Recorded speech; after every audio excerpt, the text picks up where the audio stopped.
La conferencia que vamos a tener a continuación, que entiendo que es conferencia, pero después nos dirá el ponente y el moderador si podemos hacer algunas preguntas, que seguro que nos surgen muchas dudas y comentarios, es Innovación Sanitaria con Impacto Real, del piloto al sistema. Y tenemos moderador Rodrigo Gómez Ruiz, director de Petri Laboratorios de Ideas, y el ponente Ignacio Vallejo Maroto, médico internista, gestor clínico, Escuela de Agentes del Cambio.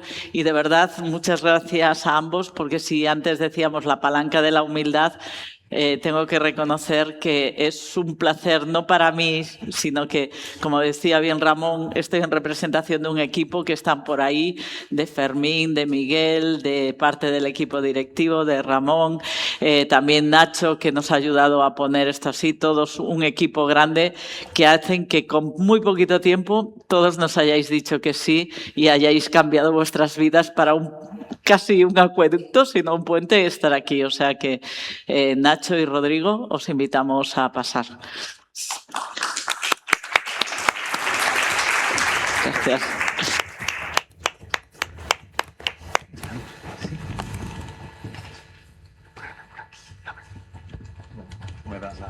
Sí.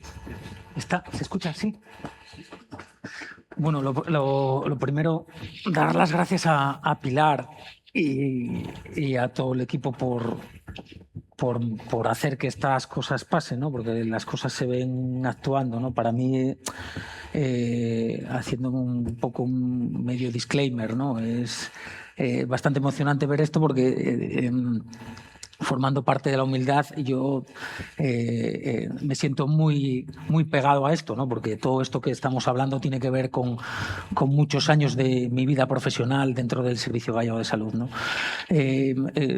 Ahora, por otra parte, más profesional, que tiene otro contexto más en el sector privado, y teniendo la oportunidad de trabajar casi en todas las comunidades autónomas, quería trasladarle un poco también a Antonio, ¿no? Y a todo el equipo de ACIS, que ya no es ya solo ya esos 8 temas, ¿no? A mí me gustaría incluso añadir uno más, ¿no? Decía Yves Logan, ¿no? Que las modas pasan, pero que el estilo es eterno, ¿no?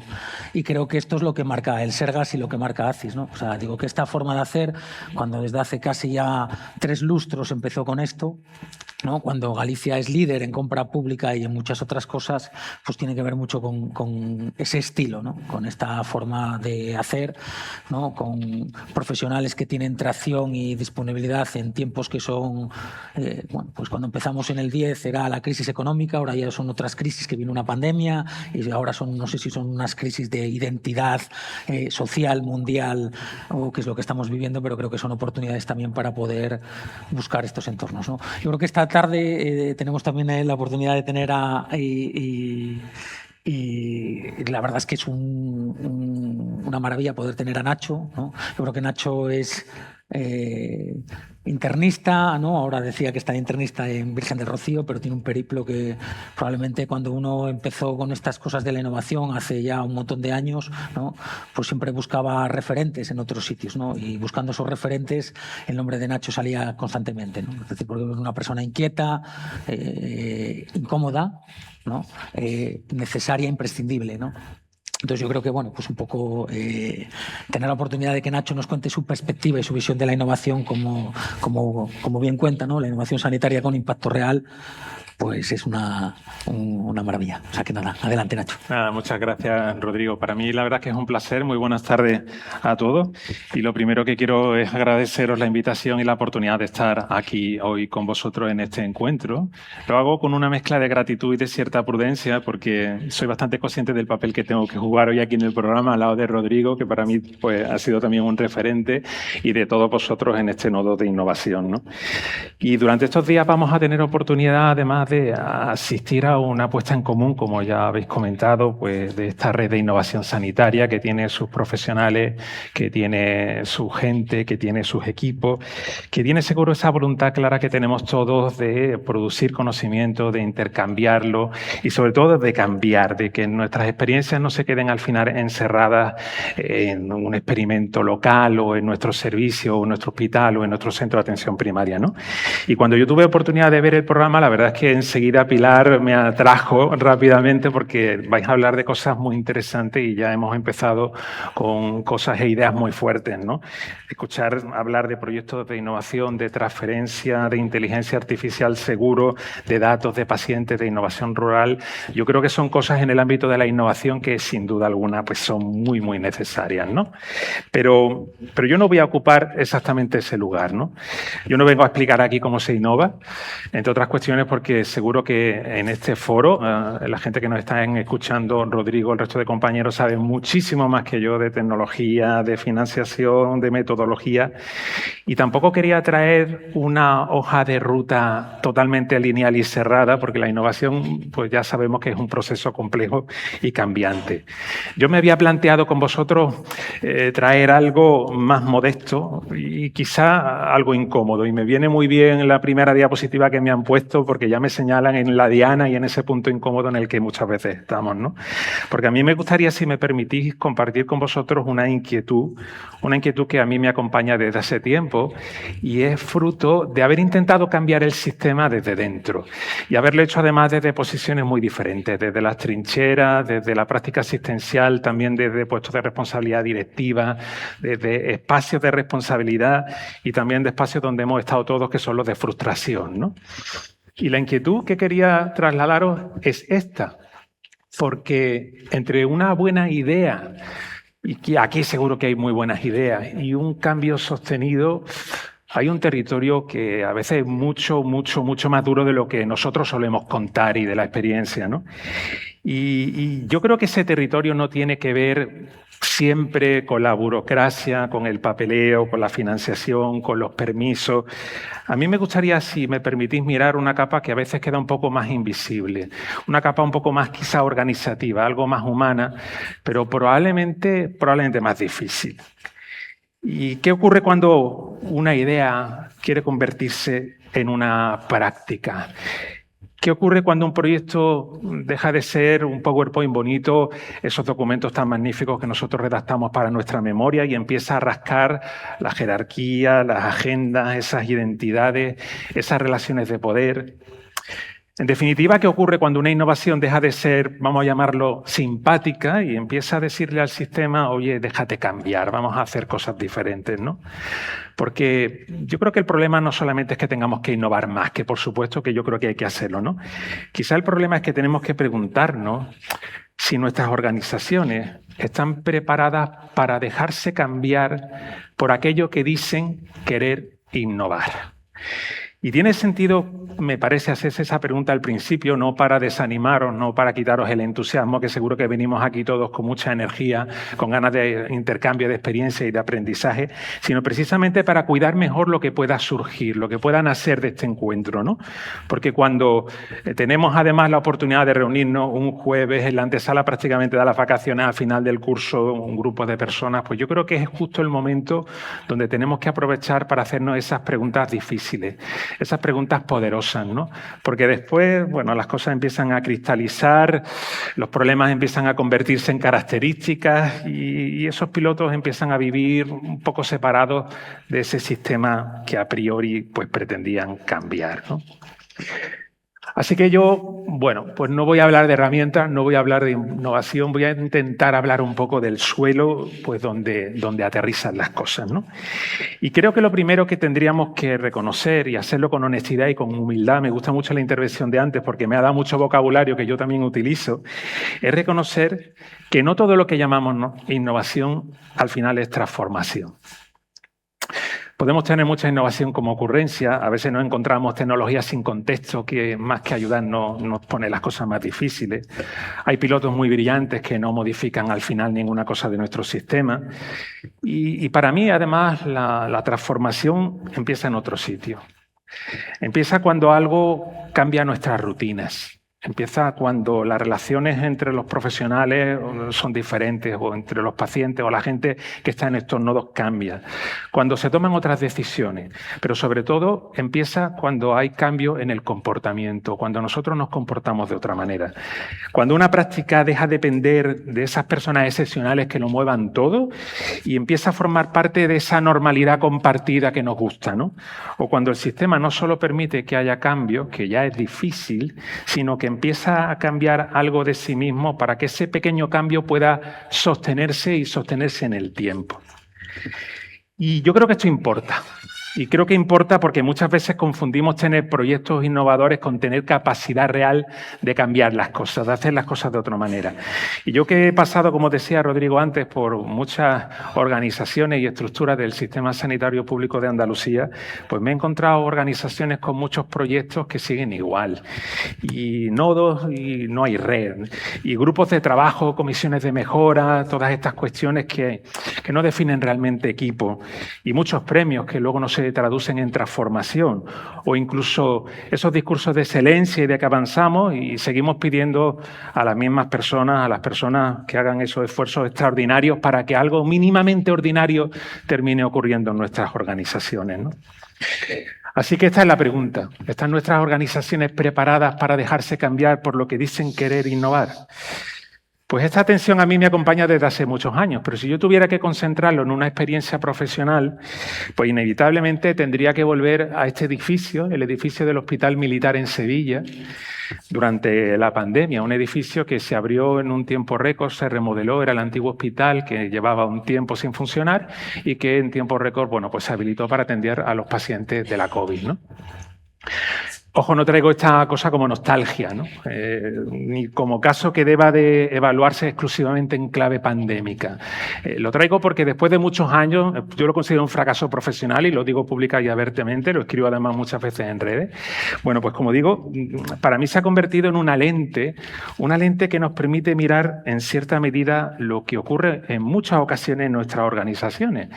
Y es la distancia que hay entre lo que somos capaces de hacer cuando se abran condiciones excepcionales y lo difícil que resulta mantener eso cuando la presión disminuye y cuando las cosas cambian.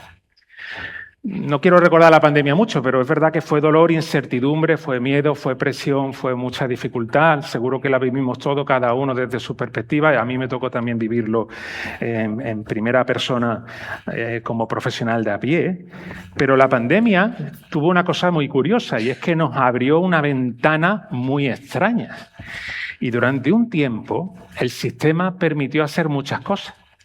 Y empezamos a mezclar los profesionales y cambiamos la forma de organizarnos. Todo era mucho más ágil, la decisión se tomaba mucho más cerca del paciente. Trabajábamos también con un mismo propósito. La verdad es que la retórica no nos dejaba hacer muchas otras cosas. Pero durante un tiempo, muchas de las cosas que nos parecían imposibles, de pronto ocurrieron. Y después, curiosamente, aquello no sobrevivió como modelo. Me imagino que os pasaría a vosotros igual. Todo lo que nosotros organizamos allí cambió también de la noche a la mañana, de la misma manera que la pandemia apareció, pues prácticamente fue desapareciendo con ella, ¿no? Y curiosamente no creo que se debiera a que faltaran profesionales entusiasmados o con ganas, porque de hecho ese edificio que estaba adscrito al Hospital Virgen del Rocío empezó a funcionar con voluntarios, gente que desde Virgen del Rocío quisimos ir para allá, con ese sabor agridulce que nos da a abrir un nuevo hospital en un escenario tan duro como fue aquello, pero es verdad que murió porque las condiciones que pudieron sostener ese cambio de modelo empezaron a perderse y ciertamente también porque las personas que podían haber sostenido aquello empezaron a mirar a otro lado. No nos dio tiempo de que la gobernanza de aquello pudiera de alguna manera sostenerlo en vez de asfixiarlo.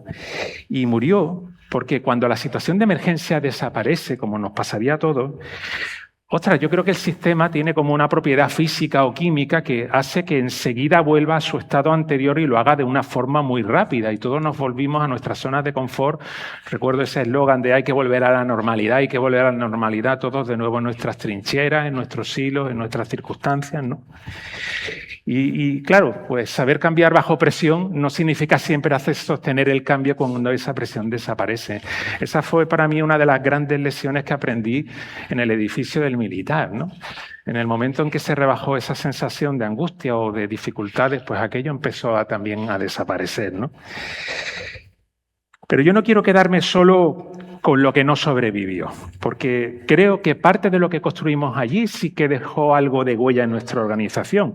Y a veces no escala el modelo completo. Y esto nos genera también mucha frustración a los que nos gusta innovar, porque queremos todo, ¿no? Queremos todas las herramientas, toda la financiación, todos los perejiles que nos hacen falta, y a veces no nos damos cuenta de que las condiciones no son fáciles, que hay que trabajar quizás con lo que hay, ¿no? Que hay que seguir adelante, como muchos de vosotros estáis comentando antes, ¿no? Y creo que a veces es interesante ver que escala el comportamiento. En el hospital militar nosotros hicimos un experimento, entre otras cuestiones por necesidad, y construimos una especie como de torre de control. No penséis que teníamos ahí un aeropuerto, ni mucho menos. Lo que quisimos es conocer cuál era la situación del hospital casi a tiempo real.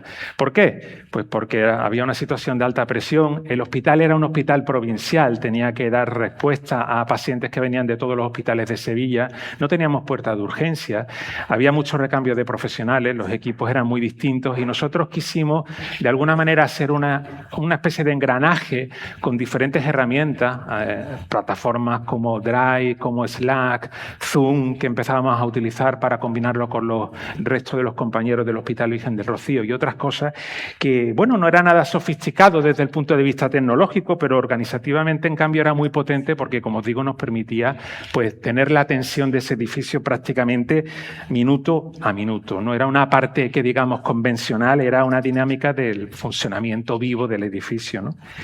Pero cuando uno lo piensa a la distancia y uno, bueno, pues analiza la situación a posteriori, yo creo que lo más importante no era ni mucho menos toda esa herramienta y todo ese mapa de cama y todas esas cuestiones con las que trabajábamos, ¿no?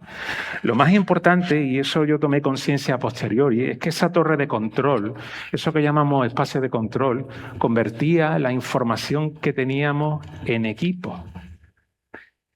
Y cuando un hospital está tensionado, cuando una organización cambia muy rápido, como nos pasa seguro, ahora también, no solamente con la pandemia, hablaba Rodrigo de otras crisis, también tenemos crisis ahora, ¿no? Pues yo creo que una parte del sufrimiento organizativo nace de que no somos capaces de ver el conjunto. Yo eso también lo he aprendido cuando luego me dediqué a la dirección en el Hospital de Valme y vi cómo desde arriba las cosas se ven con otra perspectiva. Porque la realidad es que cuando estamos en una situación de tensión, la tensión traslada que cada uno termine viendo su paciente, su turno, su cansancio, sus cosas, su zona, sus elementos cercanos. Y la organización en su conjunto yo creo que tiene esa habilidad de verse borrosa. Y cuando una organización no se ve a sí misma, yo tengo la sensación de que las personas nos sentimos más solos y empezamos a tener conductas que no son facilitadoras ni favorecedoras, y mucho menos del ámbito de la innovación, ¿no? Yo recuerdo el caso concreto de un profesional que en otro contexto era una persona totalmente desconectada. En mi tierra decimos que rancio es este tipo, de trabajar como muy independiente, de no participar de las dinámicas, pero que, bueno, pues pidió venirse al hospital militar desde el Hospital Virgen del Rocío y nosotros le enseñamos esa torre de control, ese espacio compartido, ¿no? Y él empezó a entender cómo se distribuían las cargas, cómo nos comunicábamos, cómo reflexionábamos, cómo teníamos esa información, cómo entró en esa situación de equipo de lo que hablaba antes. Y un día nos sorprendió en un desayuno pues con una tarta.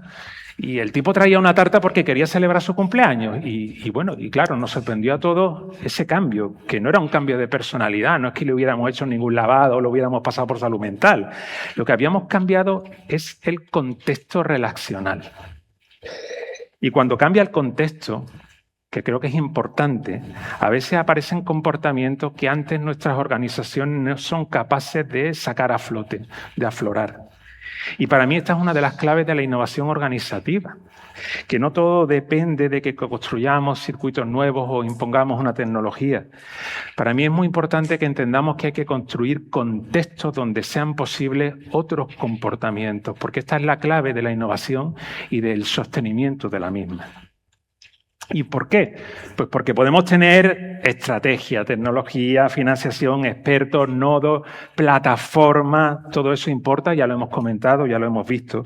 Pero si nos fallan cosas como también las que se han dicho, comunicación real, escucha real, confianza, una palabra que va a salir seguro mucho en este encuentro, a mí me da la sensación de que la innovación se queda sin suelo. Y curiosamente a esto lo llamamos habilidades blandas. Yo creo que las llamamos blandas porque todavía no nos hemos dado cuenta de que cuando no están, se cae todo lo demás. En organizaciones complejas, como las nuestras, la confianza, la capacidad de hablar con humildad, con honestidad, para mí no son adornos emocionales, son parte de la infraestructura. Lo que pasa es que muchas veces, por no decir casi siempre, no están en nuestras memorias de nuestros proyectos de innovación, ¿no? Y en el hospital militar, en ese edificio, yo aprendí que mientras había confianza, incluso aparecía un conocimiento que normalmente queda invisible. ¿Por qué? Pues porque la gente de la limpieza escuchaba cosas y nos las contaba. Las TCAE detectaban cosas que en nuestros registros informáticos no cabían. Las enfermeras a las que les dimos la oportunidad de gestionar la planta, no por servicio, sino por complejidad de cuidado, eran capaces de identificar señales para señalarnos esos eventos de riesgo. Y pudieron contarlo porque existía confianza. Y no penséis que habíamos desarrollado un procedimiento, un protocolo, una normativa para poder hablar estas cosas, ni hablar. Lo contaban porque podían hablar y porque además se sentían escuchadas. Y esa comunicación nos permitía, como digo, identificar conocimientos que a veces no somos capaces de verlo en nuestras organizaciones, ¿no? Así que yo creo que antes de hablar de inteligencia artificial, creo que deberíamos de preguntarnos también cuánta inteligencia humana y organizativa estamos dejando sin conectar en nuestras organizaciones sanitarias. Yo esto no lo digo porque esté en contra de la inteligencia artificial, que la utilizo mucho como copiloto de pensamiento y todos los días, y los datos y todas estas cosas importan, pero una organización que no sepa conectar esa inteligencia humana, difícilmente creo que vamos a saber aprovechar bien todo lo que supone la incorporación de esa herramienta que es la inteligencia artificial, ¿no? Y esto me lleva a algo que no quiero contar como balance personal, sino como una advertencia práctica, porque como digo, en el hospital nos faltaron construir cosas que, bueno, fueron haciendo que aquello, que era un modelo organizativo distinto, innovador, pues empezara, como digo, a desaparecer. El no construir la gobernanza, el no disponer de datos, que también era importante, el que no pudiéramos convertir ese entusiasmo que teníamos todos en una estructura ligera, pero para mí, sobre todo, una de las cosas que hizo que aquello empezara a desmoronarse como un castillo de naipes fue la pérdida de la confianza. Y la confianza no es un buen ambiente, no es buen rollito, no es venga, vamos a tomarnos unas cervezas cuando termina la jornada y nos llevamos bien, ¿no? Es una condición que permite que circule por nuestras organizaciones información incómoda antes de que ocurra una catástrofe, antes de que sea demasiado tarde, antes de que podamos hacer otras cosas, ¿no? Que alguien pueda decir, oye, es que esto no va bien, cuando todavía estamos a tiempo de corregirlo, porque cuando esto se pierde, al menos en mi experiencia en una organización, y puede ocurrir en una red o en cualquier espacio, bueno, pues todo sigue aparentemente en el papel, pero yo la experiencia y la sensación que tuve allí es que deja de funcionar en realidad. Y además, si todo fracaso se deja fuera y no tenemos esa capacidad de lectura y de aprendizaje, yo tengo la sensación de que avanzamos poco. A mí me ha costado 5 años entender todo esto, pero creo que es una cuestión donde hay que pararse. Bueno, yo estoy muy contento de estar aquí hoy y me dais mucha envidia, lo confieso. A mí me parece que estar aquí en un encuentro como el que habéis preparado es una oportunidad extraordinaria, ¿no? Pero precisamente porque lo es, yo creo que conviene no conformarse con que tengamos solamente un mapa de nodos o una suma de proyectos o al final una foto institucional bonita, ¿no? Yo a una red, si me permitís, le dejaría 3 encargos, le dejaría 3 cosas, ¿no? Lo primero, hay que aprender de los fracasos. No solo de los éxitos, que es lo que a veces contamos y brillamos, ¿no? Porque una organización que de alguna manera aspire a ser madura, tiene que poder contar, oye, esto no arraigó, esto no funcionó, esto murió porque quien lo impulsaba ya no está, esto chocó con una condición organizativa que no supimos entender a tiempo. Y esto no es pesimismo, esto es inteligencia colectiva. Lo que pasa es que la aprovechamos poco. Lo segundo, no llaméis transformación a cualquier innovación. Lo comentaba también al principio, porque una innovación puede ser interesante, premiada, técnicamente impecable, pero no cambiar nada el lunes cuando volvamos cada uno de nosotros a nuestro puesto habitual de trabajo. La transformación empieza cuando cambian otras cosas, cuando cambian rutinas, cuando cambian condiciones, pero sobre todo cuando cambian comportamientos. Cuando algo deja de ser un proyecto añadido ahí en la mochila y empieza a formar parte de otra forma distinta y diferente de trabajar, ¿no? Y lo último y lo tercero, no os enamoréis tanto de los proyectos que os olvidéis del propósito. Porque la pregunta no es cuántas innovaciones tenemos este año, ni cuántos premios, ni cuánto dinero nos han financiado. La pregunta es ¿para qué? ¿Para quién? ¿Qué vida mejora? ¿Qué sufrimiento evita? ¿Qué sentido devuelve? Recuerdo esta imagen del hospital militar, que me viene siempre a la memoria cuando hablo de estas cosas, y que además fue muy recurrente no solamente en este edificio, en todos, ¿no? Y seguro que recordáis vídeos y cosas, ¿no? Porque nuestro edificio tenía una entrada lateral, ya digo que no tenía urgencia, era un edificio en remodelación, y esta entrada, donde estaba la familia al fondo, conectaba con un largo pasillo que terminaba los ascensores, de tal manera que los pacientes que tenían que irse de alta del hospital tenían que recorrer ese pasillo. Algunos iban de pie, otros iban en silla de ruedas, ¿no? Y recuerdo que de forma casi espontánea, y esta fue una imagen que, como digo, aparecía de forma recurrente no solo en nuestra organización, sino también en otras, bueno, pues los profesionales asistenciales y no asistenciales se ponían a ambos lados del pasillo aplaudiendo a la persona que salía, ¿no? A la persona que se iba, ¿no? No quiero convertir esto en una postal emotiva, aunque lo parezca, porque había cansancio, porque había tensión, porque había dureza, porque había sufrimiento, pero es que en esos momentos era muy evidente por qué hacíamos lo que hacíamos. Una persona recuperaba su vida y un grupo de profesionales recuperaba sentido.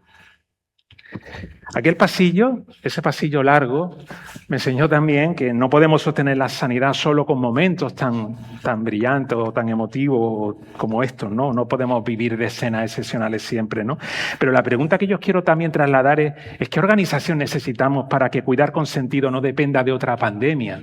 No dependa de una ventana de excepcionalidad o de que profesionales brillantes y excepcionales, como seguro que aquí hay muchos, actúen a veces desbordados por la presión y por la tarea, ¿no? Por eso me gustaría ir terminando con una pregunta, pero una pregunta que no cierra, una pregunta que abre discusión y conversación, ¿no? Y sobre todo para que la llevéis durante estos 2 días que vamos a estar aquí, ¿no? Y me gustaría, por favor, que pensarais en una iniciativa de innovación de la que hayáis participado, de la que os sintáis especial y particularmente orgullosos, ¿no?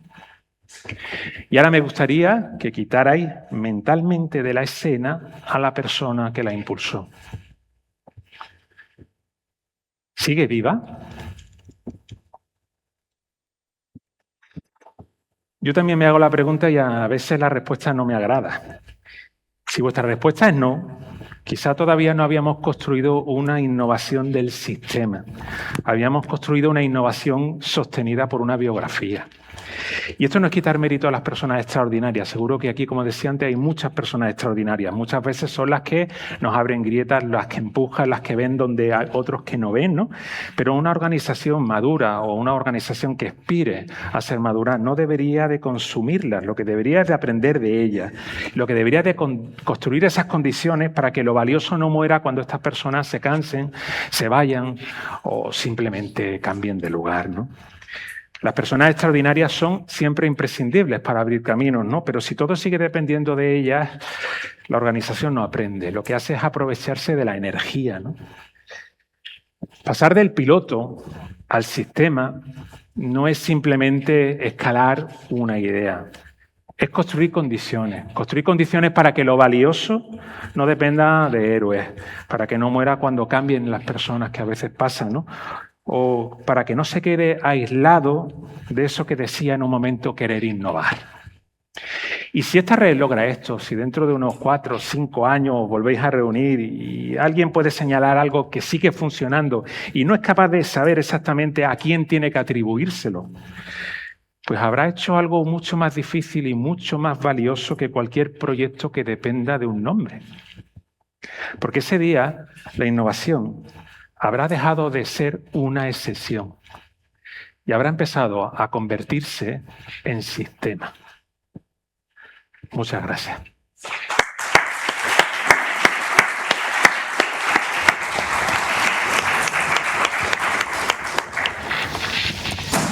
Pues tachán, ¿no? Puedes ponerla. Yo creo que un poco, Nacho, resume la parte que es el hilo conductor cuando hablamos de innovación, ¿no? Que es quizás la necesidad de incorporar esto, ¿no? Es decir, de incorporar este concepto de innovar como una forma de actuar en el día a día, ¿no? Es decir, no puede ser... Yo traía ahí como varias ideas, ¿no? Que tiene que ver con... Hace 10 años sale un decreto que estructura el 25-25, ¿no? Parece que está como bien traído, 25 de abril, 25, ¿no? Que aparece que estructura la red, ¿no? Y la forma de ordenar, pero que esto pasa... Cuando entendemos que en el día a día asistencial, en el día a día de la innovación, en el día a día más estructural, esta parte de cambiar, ¿no? De tener este hilo conductor de mejorar las cosas para quién, ¿no? Cada vez que abre la persiana, para quién estamos trabajando, ¿no? Para el paciente, para el ciudadano, para nosotros como profesionales, ¿no? Vivir, tener este confort, ¿no? Muchísimo más fuerte, ¿no? Creo que un poco el hilo conductor también de lo que traíamos, ¿no? Lo contaba Antonio y lo contaba de forma general, ¿no? De cómo generaba y cómo es el hilo conductor de la plataforma y la intensidad. Lo contaba Ramón, ¿no? Decía que hace un mes estábamos aquí con los 15 años del área sanitaria. En esa área sanitaria está metido como hilo conductor los profesionales, esta parte de transformación, y creo que ese estilo que yo decía que Galicia lleva casi 15 años, ¿no? Trabajando, que es una forma también un poco de hacer, ¿no? Pero haciendo un poco esta pregunta o ese paralelismo, ¿no? Es decir, ¿qué hace falta para que una buena idea deje de ser un proyecto de alguien? Fíjate que casi, sin estar casi hablando, digamos, en esta parte, ¿no? Es decir, que pase a ser una forma de trabajar. ¿Cuál crees tú? O que después preguntaremos, y a mí me gustaría un poco lanzar también ese tipo de preguntas para agitar un poco estos 15 minutos que tenemos, para no alargarnos demasiado, ¿no? ¿Cuál crees tú que son esos catalizadores? Nos comentaba Antonio esas 8 palancas del malo será, y en Andalucía habrá otros malos serás, y aquí hay la ironía, y cada uno tiene su idiosincrasia, ¿no? Pero creo que la característica está en el propósito, ¿no? Pues no en el... O sea, digo, porque cuando hay intención, ¿no? Cuando conseguir financiación y la compra pública pasa a ser algo ya que incluso el propio Sergas lo traslada a nivel orgánico a la Xunta de Galicia, ¿no? Que genera un cambio cultural, ¿no? ¿Cuál crees tú que es la palanca para que las cosas pasen? No porque, yo que sé, haya alguien que sea inquieto, o alguien que dedique su tiempo, ¿no? O alguien que sea muy entusiasta, ¿no? O alguien que, dejando esas megas fuera, ¿no? Pues sea incómodo y tenga ganas de hacer las cosas de otra manera, ¿no? ¿Cuál crees tú que es la clave para que las cosas pasen, penetren, ¿no? Y esté dentro del ADN de la organización? No venimos solo a hacer procesos asistenciales y la lista de espera, y no venimos solo a hacer docencia, que es algo intrínseco, ¿no? Dentro de nuestra actividad profesional, como la parte de la innovación, que tiene que ver con transformación tecnológica, o que en muchos de los casos no tecnológica, que tiene que ser más algo organizativo, cultural, ¿no?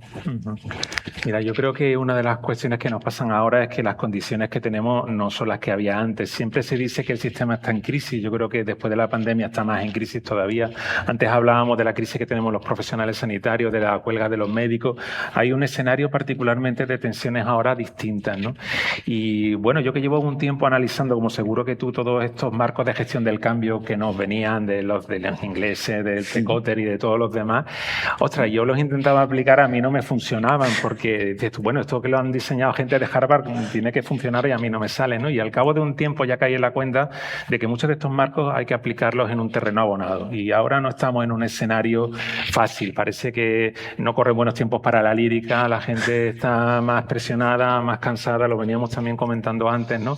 Y probablemente muchas de estas palabras que pueden sonar a eslogan se quedan vacías si no trabajamos luego las condiciones para que verdaderamente esas palabras, esa seguridad psicológica, esa confianza, ese trabajo en equipo salga más allá del manoseo dialéctico que a veces jugamos con él, ¿no?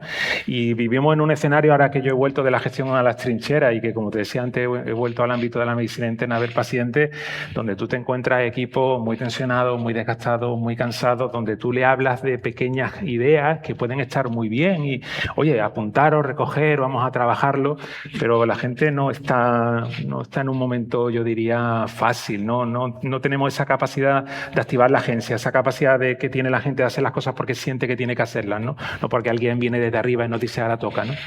Yo creo que la clave probablemente está en que rebajemos esas expectativas e intentemos trabajar sobre ese suelo para generar condiciones. Creo que es mucho más difícil, probablemente más fácil en lo tecnológico, el hacer las memorias, la búsqueda de la financiación, que incluso trabajar, bueno, pues los equipos, la confianza, esas habilidades blandas que yo decía antes, que al final en definitiva no son blandas, son parte de la infraestructura. Lo que pasa es que probablemente por formación, por lo que sea, pues no las tenemos injertadas en nuestros proyectos y probablemente sea uno de los elementos que haya que trabajar, ¿no? Fíjate que una de las cosas probablemente en organizaciones complejas, ¿no? Es decir, en el Sergas yo siempre digo el número, pero mal, ¿no? Antonio, yo creo que la última vez que coincidimos dije mal el número, pero ya somos más de 40 y pico mil profesionales, ¿no? Somos organizaciones, o sea, pasa en el Servicio Andaluz de Salud, ¿no? Es decir, que sois más de 70.000, es una locura, ¿no? Pero en cualquiera de nuestras ciudades, los centros sanitarios, no solo el buque insignia, los hospitales y lo grande, sino la atención primaria, los sociosanitarios, es decir, todo lo que forma y brida este contexto, ¿no? De este lío tan bonito en el que estamos nosotros, que es intentar mejorar. Hablamos de servicios de salud, ¿no? Hablamos de la semántica entre lo que significa la palabra sanitario y salud, tiene otro contexto también que tiene que ver en esta parte de gestión, ¿no? De cómo construíamos hace 3 décadas, construimos unas transferencias, ¿no? de competencias que estaban montadas para un modelo incluso poblacional distinto, para un modelo de gestión distinto, ¿no? Y lo que estamos viendo es que nos estamos resistiendo porque el modelo que pensamos, que es un modelo, ¿no? Que es punta de lanza en la investigación, es punta de lanza en la docencia, con el modelo MIR, es punta de lanza en la innovación, es punta de lanza en muchas cosas, está resintiendo porque lo que estamos es viviendo una transformación total, ¿no? A mí me gustaría hilar como estas 3 cosas, ¿no? Yo recuerdo que muchas de las cosas que pasan en innovación pasan por serendipia, ¿no? Es decir, por casualidad, por el azar. Esta es otra de las palancas por las que pasan probablemente las cosas, ¿no? Es decir, pasó con el EMI, ¿no? Que decía, y el PET que decía Antonio, pero esta serendipia, ¿no? Es un poco por lo que pasa. Yo recuerdo cuando empezamos en esto de innovación, no sabíamos lo que era y estábamos en el Sergas, ¿no? Y al final, yendo a una actividad, nos encontramos con alguien que se llamaba Chesbrook, que había venido por Galicia, y aquello que pensábamos que era cómo podíamos coordinar a la gente, él ya lo había escrito en un libro que se llamaba Innovación Abierta, ¿no? Y entonces lo que pensábamos era esta parte, ¿no? 3 ideas sobre las que quiero que un poco que nos digas tú qué es lo que piensas y qué te parece, ¿no? Después de un tiempo de recorrido y sobre todo de mi última etapa viendo cómo funcionan, estando tremendamente orgulloso después de ver cómo funciona el sistema catalán y trabajar en Valencia y trabajar en Andalucía y en Madrid y en todas las comunidades autónomas, ¿no? Y viniendo de Galicia y teniendo ADN gallego, ADN Sergas 100%, sintiéndome totalmente orgulloso de todas las palancas que tenemos y las fortalezas desde la historia clínica, desde los profesionales, desde la parte cultural, ¿no? También veo la parte del que quizás estamos perdiendo una oportunidad, ¿no? Y muchas veces pasa por esto, ¿no? Porque la innovación madura cuando la red pesa más que el piloto, ¿no?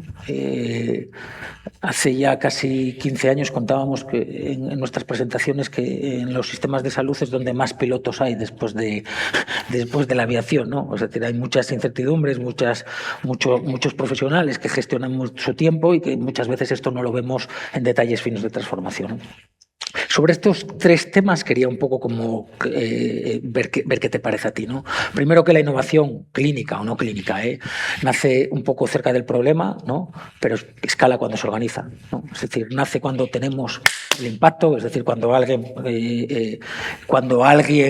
un celador, el de seguridad, en urgencias, ¿no? En un box como, yo qué sé, pues la mesa del acompañante está mirando la pared, pues en otros sitios no ponemos a la gente mirando la pared, ¿no? Es decir, nace desde esto, ¿no? Desde cerca del problema, pero solo se escala cuando se organiza. Y nosotros en Galicia, dentro de la red, ¿no? Y después lo contará José María, pero creo que los nodos de innovación transmiten la forma de instrumentalizar esto de una forma muy metódica, ¿no? Es decir, que de hecho muchas de las transformaciones organizativas que tienen que ver con el ámbito asistencial vienen de aquí, ¿no? La interconsulta, muchas de TLA, muchas de estas cosas parten de este ámbito cultural, ¿no? Pero tienen que escalar, si no, no vale de nada, ¿no?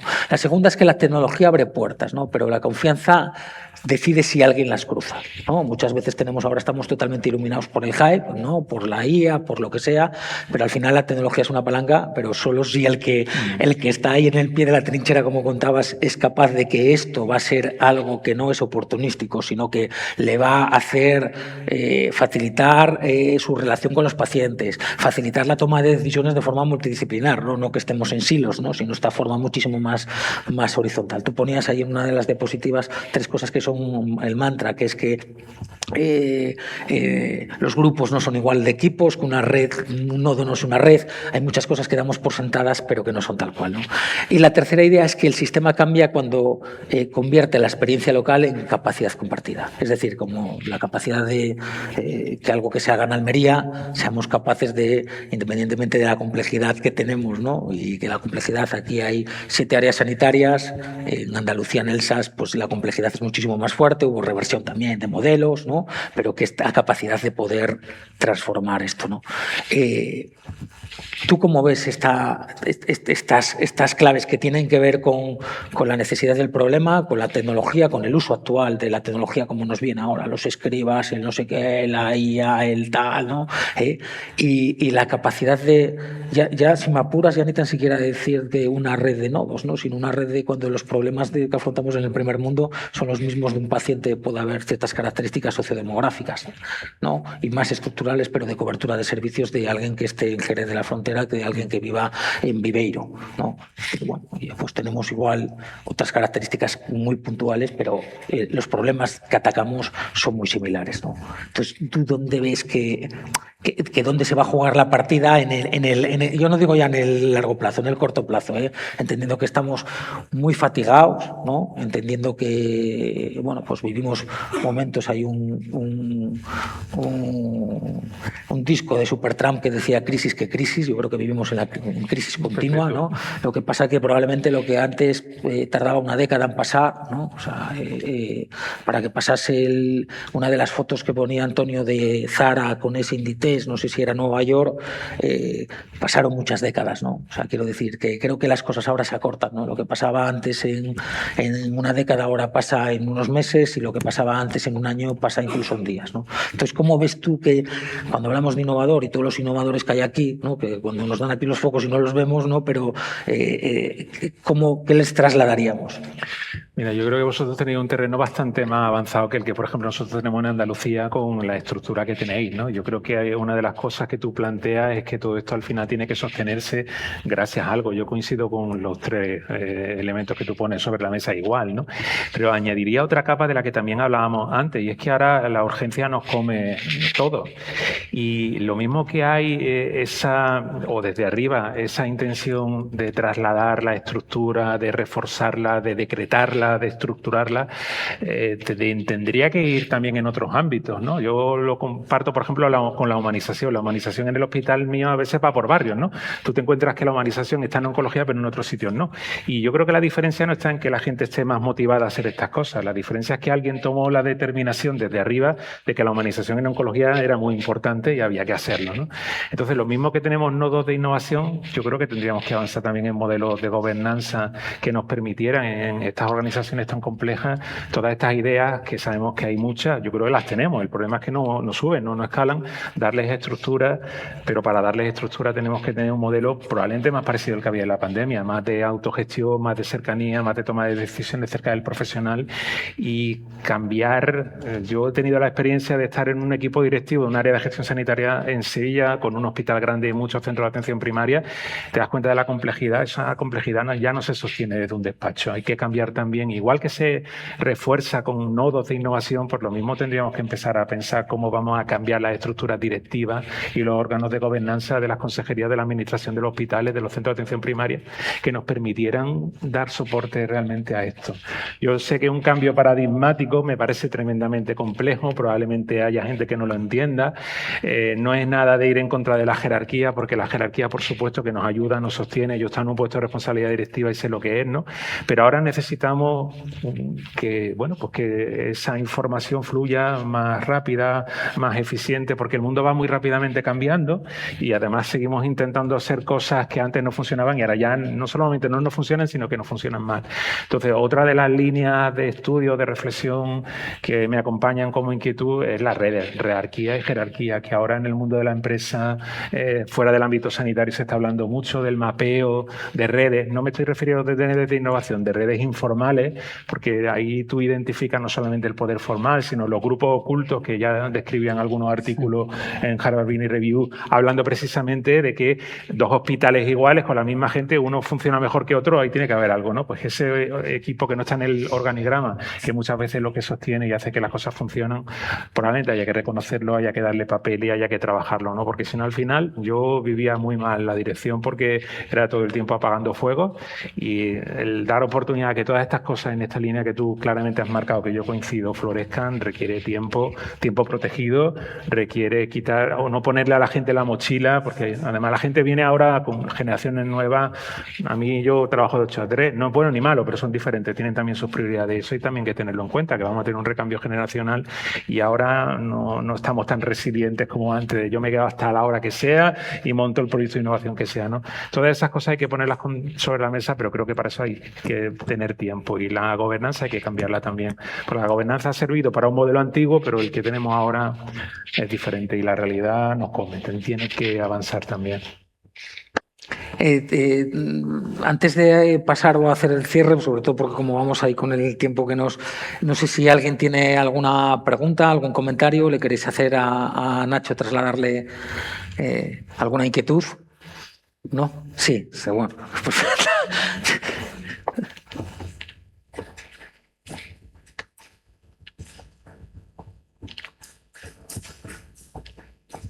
Adelante.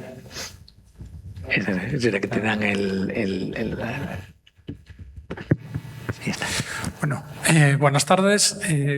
Felicitarte por la ponencia.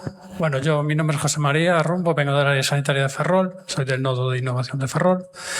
Soy enfermero, porque te voy a comentar que una de las características que dijiste de la innovación y que de la experiencia que has contado, que me ha impactado bastante y que justamente también creo que es importante que también lo expliques aquí, ¿no? Con el ejemplo que fue el del tema de la confianza, ¿no? Habías contado la experiencia de que dentro de esa... Es que para mí es el foco, ¿no? Lo que llamarían los americanos el magnet, ¿no? El imán. El imán de todo es la confianza en innovación. El que puedas hablar, el que puedas comentar, el que puedas fallar. Y contabas justamente una experiencia dentro del campo de la enfermería, que era la gestión enfermera compleja, ¿no? Que decías. Y me lleva a preguntarte si puedes mojarte en ese sentido, ¿no? Porque no sé si la respuesta es fácil o no, pero ¿tú crees que dentro de la innovación a veces ese cambio ese cambio o esa transformación de esos procesos, puede haber dentro del sistema alguna línea roja que impida o que guarde en el cajón aunque sea bueno para el paciente, puede ser malo para otro tipo de usuarios. No sé si me entiende la pregunta. Sí, perfectamente. Perfectamente. Yo, como soy muy disruptivo y muy transgresor, confieso mi pecado y te puedo responder con claridad porque yo creo que sí que hay líneas rojas, ¿no? Ese modelo, desde mi perspectiva, empezó a fallar por 2 puntos y hubo 2 circunstancias concretas. Hubo un día, esto lo cuento también como anécdota, que yo me encontré donde nosotros nos cambiábamos los EPI, un cartel que ponía que las TCAE no limpiaban las gafas de los médicos, las gafas que nos poníamos nosotros de los EPI. Yo salí de ese espacio muy mal, porque dije, esta es la señal de que hemos vuelto a la normalidad de verdad, ¿no? Porque hasta ahora había habido un ámbito de confianza, de transversalidad. Es cierto que había mucho recambio de equipo y no todo el mundo se adaptaba a ese entorno con la misma facilidad, ¿no? Pero internamente ya empezaron a surgir esas grietas, ¿no? Ya empezamos a ver estas cuestiones que al final rompen la dinámica de los equipos y hacen que las cosas no funcionen, ¿no? Y después yo eché un poco en falta, y lo digo con sinceridad abiertamente, y además lo digo delante de las personas que estaban allí, más apoyo de la estructura de la gobernanza que había, porque esto chocó contra modelos organizativos clásicos, contra la jefatura. Allí no había servicios, había 3 especialidades, 4 trabajando, o 5, radiología, infecciosa, medicina interna, la UCI, y no había entidades distintas, sino trabajamos todos en una misma línea transversal por complejidad de cuidados, no por servicios, ¿no? Esto le chirriaba mucho a nuestros jefes. Hubo jefes más facilitadores y otros que no entendieron bien el modelo. Paralelamente, ya os digo, por si queréis ahondar, los catalanes en Valdebrón hicieron algo parecido y lo que pasa es que desde arriba hicieron una convivencia entre pues la jerarquía de los jefes de servicio y estas áreas de conocimiento centradas en el paciente que han ido desarrollando con el paso del tiempo después también de la pandemia. Yo creo que eso es lo que nos faltó a nosotros, es decir, que la confianza se rompió internamente por estas grietas, pero también hubo una confianza en que el modelo que nosotros estábamos gestando allí pudiera ser un modelo facilitador para el resto del edificio. Y recuerdo perfectamente que un cargo intermedio del Hospital Virgen del Rocío, una vez que yo ya no estaba allí, un día me lo encontré y me dice, por fin el hospital militar se parece a Virgen del Rocío. Yo pensé, qué lástima, yo creo que tendría que haber sido quizás al revés, ¿no? Que Virgen del Rocío hubiera aprendido de cosas que se estaban allí gestando. Pero la lucha contra el status quo y contra la cultura es a veces compleja y evidentemente había líneas rojas, ¿no? Gracias.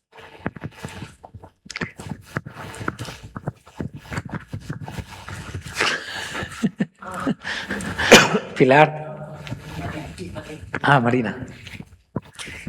Bueno, muchas gracias, Nacho.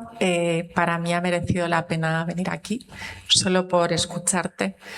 Y por hacernos pensar y escuchar tus palabras que nos hacen volver un poco a la esencia, ¿no? Me ha gustado mucho y me has hecho, bueno, creo que toda la sala está, sentir tu calma, ¿no? Que nos hace falta en este momento de tanta incertidumbre. Porque creo que la innovación es volver a tener calma y tiempo para pensar, que nos hace falta pensar en cómo transformar. Me ha encantado. Solo por esto ha merecido la pena estar aquí. Muchas gracias, de verdad. Nada, gracias a vosotros por la iniciativa, porque son estos espacios donde levantamos el pie del acelerador, afortunadamente, y tenemos estos ratitos tan buenos, ¿no? Así que gracias. Bueno, pues nada, felicitaros. Creo que desde luego mis expectativas han quedado cubiertas. Siempre que os oigo hablar a los dos y generalizo, creo que nos transportamos a un mundo donde muchas cosas son posibles, ¿no? Y eso me hace reflexionar, ¿no? Estamos ante problemas complejos, en organizaciones complejas, situaciones complejas. Aquí mismo en la sala pues hay toda la combinación posible, clínicos, no clínicos, gente joven, gente de mayor experiencia, gente de menos, y creo que todo eso es necesario, ¿no? Pero sí que es verdad que en estos momentos difíciles en los que estamos, A veces es difícil trascender dónde podemos priorizar nuestro enfoque, ¿no? Y a veces lo que esto nos causa es caer en el desánimo, ¿no? Que creo que debe ser donde no podemos ir, ¿no? Al final el desánimo lo que nos lleva es a la inmovilidad, a resignarnos, y eso va en contra de todo. Entonces, sabiendo que es un problema complejo, sabiendo todo lo que has explicado, y no puedo estar más de acuerdo. Rodrigo sabe que yo hablo siempre del trabajo en equipo o de los equipos de trabajo, ¿no? Que tenemos que tener claro qué es lo que tenemos en un equipo de trabajo, o trabajamos en equipo y no siempre lo tenemos claro, ¿no? Pues con todo esto, si llevamos a simplificar este problema complejo y tuvieras que elegir vencer una limitación, una de las muchas que hay, ¿qué elegirías? ¿Una ley? ¿Una organización sanitaria? ¿O una mentalidad, una forma de pensar? ¿Por dónde empezarías? Sabiendo que es un artilugio mental, ¿no? ¿Por dónde empezarías? Yo empezaría por una red.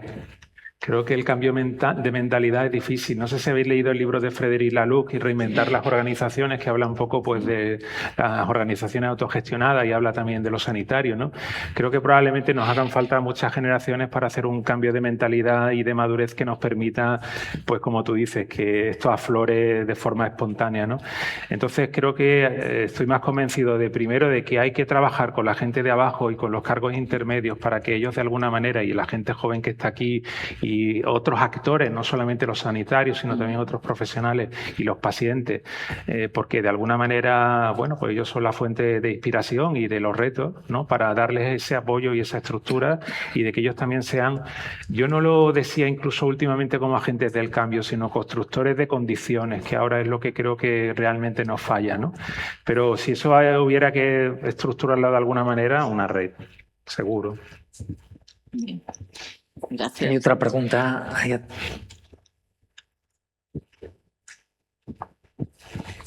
Fermín.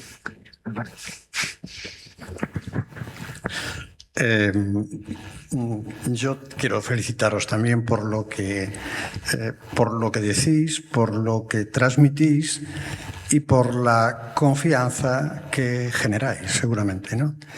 Yo quería hacer una pequeña reflexión, y es que me parece que hay algún problema que nos identifica en definir que el problema seguramente no está en la conversación difícil, ¿no? El tema está en lo que hacemos con el resultado de la conversación difícil. ¿Qué ocurre con lo que nos dicen cuando afrontamos una conversación difícil? Y esto es gobernanza. Esto es el sistema, no, por mucho que favorezcamos que se produzcan las conversaciones difíciles, luego no somos capaces de trasladarlas a la realidad, ¿no? La confianza, la autonomía, la autogestión, el liderazgo, todas estas cosas que aparentemente forman parte de la cultura, a lo mejor no es tanto de la cultura como de la forma de hacer, ¿no? Lo llevamos a la cultura. La cultura es la forma de hacer de cada uno de nosotros. Las habilidades blandas, qué bueno las habilidades blandas, ¿no? Cuando habitualmente esto no estaba en el estilo de gobernanza. Las habilidades blandas eran de los blandos, de los que realmente eran capaces de sufrir. El liderazgo no puede ser explotar a la gente. El liderazgo no puede ser quitarle a la gente su identidad. El liderazgo tiene que ser reconocerse. Y desde el reconocimiento, la confianza y la valoración, seguramente construyamos sistemas de gobernanza que tengan su base en la confianza. Yo creo que Fermín poco más hay que decir, ¿no? O sea, yo antes de dar las gracias a Nacho, o sea, sobre todo por el esfuerzo de acercarse hasta aquí, por tener la oportunidad de estar en Lugo, que es una ciudad, un hospital, un área sanitaria espectacular, que creo que es punta de lanza en muchas cosas y tiene que ver también por la idiosincrasia, ¿no? Por la forma de ser, por por cómo se viven aquí las cosas, ¿no? Lo fácil que dentro de las dificultades, ¿no? Es decir, que hay en todos los estamentos, ¿no? Desde la dirección a ¿no? Nosotros que lo conocemos y recientemente trabajamos en un modelo de estos 15 años, yo creo que se vio de manifiesto, ¿no? Darte las gracias sobre todo por la ilusión, ¿no? Porque al final dentro de esas 8 palancas que decía Antonio, yo creo que hay otra que es la ilusión y esto es importante, ¿no? A mí me gustaría acabar, antes de dar paso a la siguiente mesa, con un Fermín. Yo creo que esto para mí resume qué significa esto de la innovación y la transformación, ¿no? Yo después de 25 años de trabajar en el sector sanitario, 20 de ellos, o casi 20, 18 en el Servicio Gallego de Salud, o sea, creo que hay un elemento, una palabra que Nacho comentaba, pero yo creo que no es menor y que es nuclear, que es el propósito, ¿no? Y es el propósito. Y es entender el propósito de lo que hacemos las cosas, para qué la hacemos, para qué trabajamos cada vez que se abre la persiana, ¿no? Es decir, para quién, ¿no? Y cuál es el porqué, igual que hablábamos de Inditex, ¿no? O hablábamos de ser humildes, ¿no? Pues yo creo que tenemos que saber el para qué y siento deciros a todos los que estáis aquí que sois unos afortunados de poder trabajar donde trabajáis, porque a veces las cosas son susceptibles de empeorar y vale más que todo el mundo se esté quieto, que nadie haga mucho, que la gente esté quieta, pero que en muchas de las ocasiones las cosas que hacemos tienen un impacto no menor sobre la vida de las personas, ¿no? Del que padece una enfermedad, de un familiar, de todo lo que hacemos, ¿no? A mí me gustaría cerrar con cómo entiendo yo cuál es el futuro. Y esto es ya una anécdota, una vivencia personal. Yo hace un año tuve que pasar una situación personal bueno, pues una situación de enfermedad de mi padre. Me llamaron que estaba en Gijón, que yo soy de allí, bueno, pues que estaba así entre la vida y la muerte por un tema de salud. Ahora está bien, pero en aquel momento fue un tema bastante complicado, ¿no? Yo tengo una relación personal muy emocional con él, y yo tengo 3 niños, y como no sabía si iba a salir de aquel quirófano, le decía que me dijese que o sea, yo vivo mucho de ese recorrido de él, ¿no? ¿Qué le podía decir yo a sus nietos si pasaba algo y no salía de allí, ¿no? Y me decía, creo que lo que tienes que decirles y remarcarles es que los derechos no se heredan. Y me parece que es algo fundamental, porque creo que damos por hecho que tenemos un sistema sanitario sólido, ¿no? Y que apareció hoy aquí, ¿no? Que hay profesionales que son excelentes, ¿no? Sean sanitarios, trabajen, estudien en el MIR, después de sacar un 12,72, de pasar una residencia, de tener que formarse y de tener los mejores profesionales, sean sanitarios, pero los mejores celadores, una enfermería potente. Es decir, tenemos un sistema, es decir, tremendo, ¿no? Creo que los derechos no se heredan, ¿no? Y que esto es como una vivencia que no podemos bajar nunca a la guardia, de tener que seguir peleando y mimando esto cada día. Y esto todos, ¿no?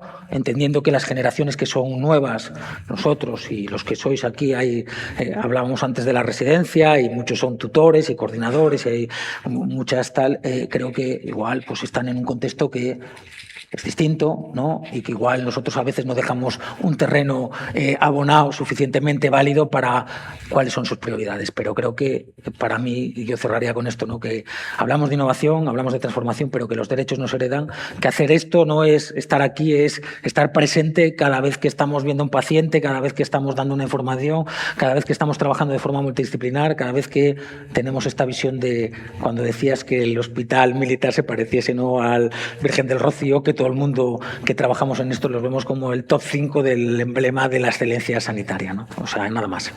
Muchas gracias.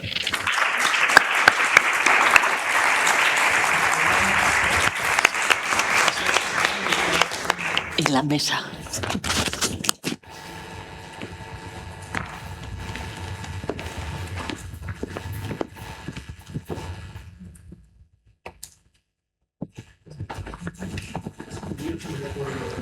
Gracias. Sanitaria del hospital. Y, Disculpa que estaba esto. Es esta, ¿no? Sí, sí. Hola, Pilar. Es una maqueta del hospital y muchas gracias. Nada. La verdad que, bueno, súper interesante y nos quedamos con muchas reflexiones. Muy bien, muchísimas gracias.